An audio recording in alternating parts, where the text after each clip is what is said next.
তো এখন এত বড় বোঝা, এটা মনে হয় একটা বাজেট করেছিল, আর ওইখান থেকে লুটপাট বাহিনীরা এখানে একটা বিল করে খাওয়ার জন্য এই ব্যবস্থাটা করেছে মাননীয় স্পিকার। আপনি কি পয়েন্ট অফ অর্ডারে দাঁড়িয়েছেন?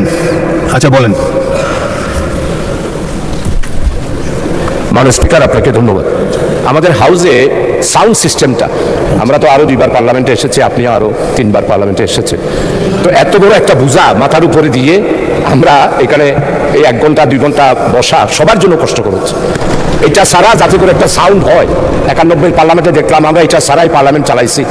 2001 সালেও 4 দলীয় জোটের সময় হয়েছে। তো এখন এত বড় বোঝা, এটা মনে হয় একটা বাজেট করেছিল, আর ওইখান থেকে লুটপাট বাহিনীরা এখানে একটা বিল করে খাওয়ার জন্য এই ব্যবস্থাটা করেছে মাননীয় স্পিকার।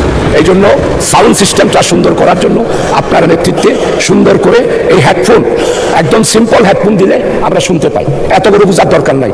আর এটা হেডফোন ছাড়াও পার্লামেন্টের সাউন্ড সিস্টেমটা আধুনিকায়ন করার জন্য আপনার পক্ষ থেকে এইখানে ব্যবস্থা করলে খুশি হব। আপনাকে অসংখ্য ধন্যবাদ মাননীয় স্পিকার।